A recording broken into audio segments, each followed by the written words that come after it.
भगवान का अंश तीव्र है। देखो ये वायर है, इसके अंदर करंट है, इसे काट के यदि मैं छू लूं तो करंट लगेगा।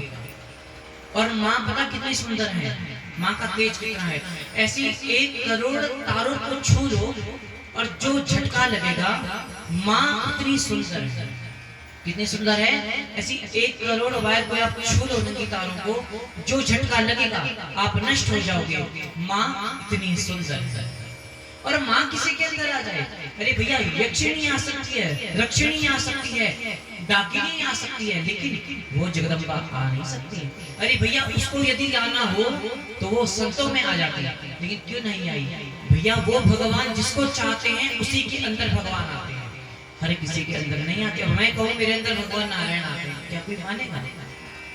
नहीं मानेगा। क्योंकि अगर मेरे अंदर नारायण आएंगे ना तो मैं यहाँ बैठ के कपड़े पहन के बढ़िया बढ़िया खा पी करके बैठूंगा नहीं, मैं अपने आप संसार को छोड़ के चला जाऊंगा।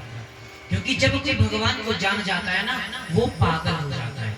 वृंदावन जाओ, बड़े बड़े धनाढ्य पुरुष जिन्होंने भगवान के दर्शन का प्राप्त किया, भगवान की लीलाओं में मधुर है ना, वो सब अपने संपत्ति को छोड़ के, अपने कुटुंब को छोड़ करके ना पागल की तरह, जब संसार आपको पागल कह दे, समझना आप पागल नहीं, आप उसके लिए उसके भक्त कहे जाते हैं। पागल का क्या मतलब है? जो उस भगवान में एकदम गल जाए। भगवान की पूजा से भगवान नहीं मिलते, भगवान को रमना पड़ता है। भगवान जिसको चाहते हैं उसी को जनाते हैं। किसको चाहते हैं? जिसको चाहते हैं उसी को जनाते हैं। ये परमात्मा की कृपा है। इस प्रकार परीक्षित जी महाराज बैठे हुए हैं। अब तक्षक श्राप को पूर्ण करने के लिए तक्षक अब रेंगता हुआ आ रहा है। एक कश्यप नाम के ब्राह्मण जा रहे थे। तक्षक ने कहा, अरे ब्राह्मण देवता आप कहाँ जा रहे हो? ब्राह्मण ने कहा, मैंने सुना है कि आज महाराज परीक्षित को सर्प डसेगा, तो मेरे पास सर्प दर्शन की विद्या है। जैसे ही वो सर्प उसे डसेगा, मैं तुरंत महाराज को जीवित कर दूंगा। तक्षक घबराया। तक्षक ने कहा, मैं ही तक्षक हूं, क्योंकि तक्षक ने समय रूप धारण कर लिया था मनुष्य का। महाराज ने कहा, मैं तो तुम्हें भी नहीं छोड़ूंगा। तक्षक ने कहा, अगर आप में सामर्थ्य है तो इस वृक्ष को जीवन दान देके आओ। तक्षक ने एक फूंकार मारी, वो वृक्ष सूख गया, लेकिन ब्राह्मण ने जैसे मंत्र फूंका, वो वृक्ष पूरा हरा भरा हो गया। प्रेम से बोलिए राधे राधे। ये कथा कह रही है, ब्राह्मण कोई स्वर्ण नहीं, ब्राह्मण उस भगवान के आशीर्वाद से ना इस जगत का भूदेव कहा जाता है, इस धरती का भगवान कहा जाता है। इसीलिए बंदौ प्रथम कहीं सुर चरण। और कहा इन्होंने कि ब्राह्मण देवता मैं आपको धन दे देता हूँ। ब्राह्मण ने कहा, तुम मुझे धन दे दोगे, लेकिन महाराज यदि धन देंगे ना तो मेरा यश बढ़ेगा।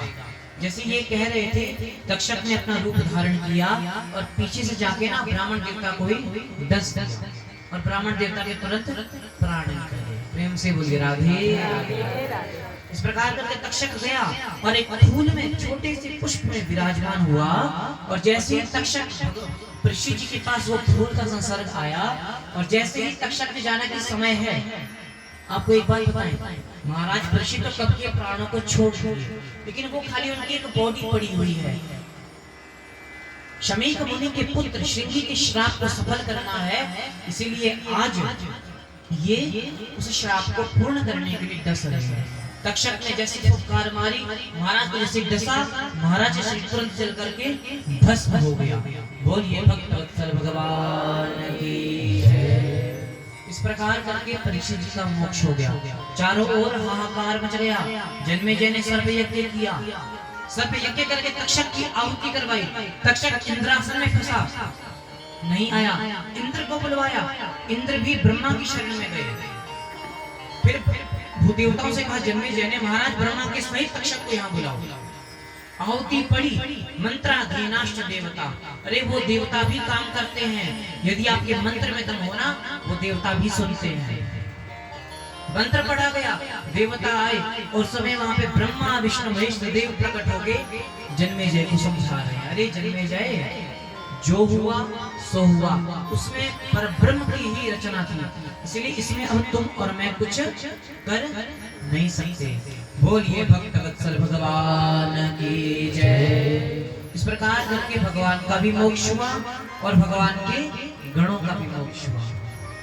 भगवान शंकर कहते हैं पार्वती सोना माते लो